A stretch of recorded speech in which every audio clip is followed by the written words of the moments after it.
All right, so you ready to like jump into the world of Romeo and Juliet?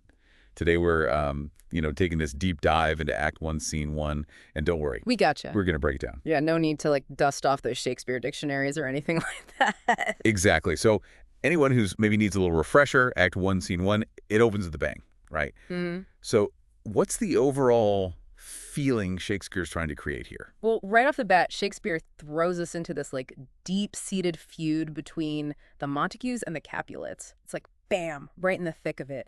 We've got Sampson and Gregory, two kind of cocky Capulet servants just itching for a fight, even making light of, assaulting Montague women. It's pretty intense and shows you right away how ingrained this hatred is. Yeah, and it's like they use these puns and this wordplay to show just how aggressive they are, even in casual conversation.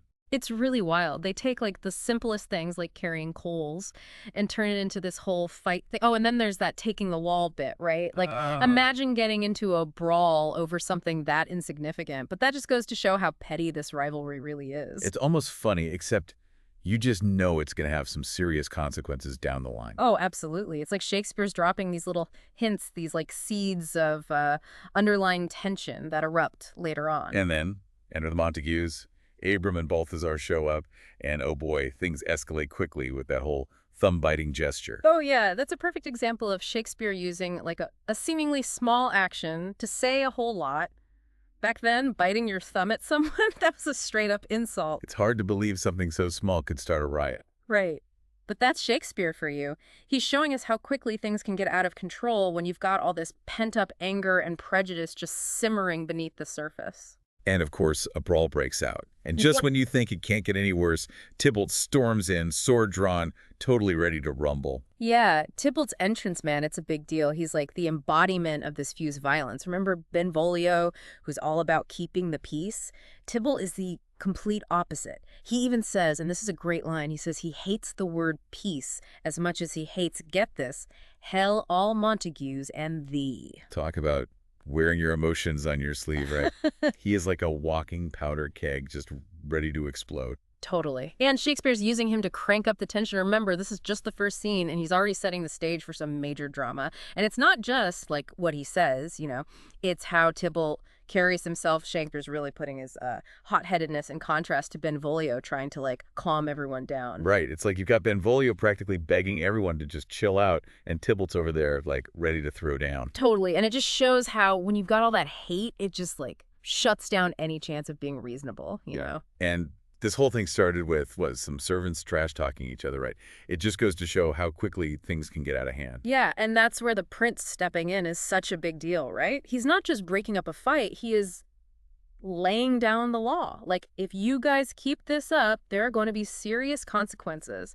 He even threatens them with death. And the way he says it, too, calling them enemies of peace, profaners, that's intense. Totally. He's making it clear that this isn't just some family feud. This is like disrupting the entire city.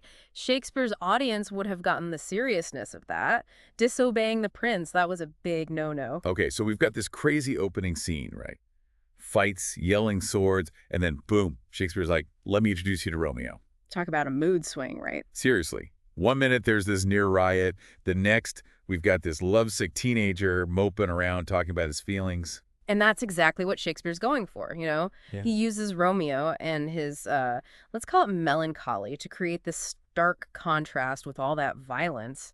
Everyone else is caught up in this hatred, and then there's Romeo completely absorbed in, well, love, or at least his idea of it. The way he talks about it, so dramatic, all those loving hate and feather of lead lines. Oh, yeah, those contradictions, the oxymorons, classic Romeo. He is head over heels for this idea of being in love. It's almost like he's enjoying being miserable, wouldn't you say? A little bit, yeah, and Shakespeare wants us to see that. Romeo is not just some lovesick puppy. Yeah, he's bummed about Rosaline, but there's also the sense that he kind of likes the drama of it all. Which, let's be real, we've all been there. Especially in our teens. Oh, totally. Those intense, like, all-consuming emotions, that's teenage life summed up, and Shakespeare nails it with Romeo. It's interesting how Shakespeare plays Romeo's inner drama against the backdrop of the feud. And that contrast is important, right? Because it highlights what the play is really about. Love, hate, order, chaos. Romeo, at least in this moment, represents something different from all that violence, but it also kind of hints that He's in for a wild ride as the play goes on. So we've got this powder keg of a feud and this, like, emotionally charged teenager. hmm What's the one big thing we should keep in mind as we move forward? I think the big takeaway here, especially this early on, is that things aren't always what they seem. Like we start with the street fight, seems kind of basic, but Shakespeare's quickly showing us there's all this deep-rooted hatred driving it. Yeah, and then there's Romeo. He seems so above the feud and all that, but he's got his own drama going on. Exactly. Shakespeare's really using this first scene to, like, introduce us to everyone, lay out the conflict and those big themes that'll play out later. Love, hate, destiny, you name it. It's like he's setting the chessboard for this epic story. You know what I mean? Yeah, it's amazing how much he fits into a single scene. Oh, totally. He blends the action, the talking, even some humor with the serious stuff to build this world that feels like real and timeless at the same time. And the way he uses language, genius. Right. Especially considering he wrote this stuff like, what, 400 years ago? And it still gets to us today. It's pretty incredible. Yet the language might sound a little old-fashioned sometimes, but those core ideas, love, loss, conflict, those are timeless. Okay, so as we wrap up this deep dive into Act 1, Scene 1, what's the one thing you want listeners to keep in mind as they keep reading Romeo and Juliet?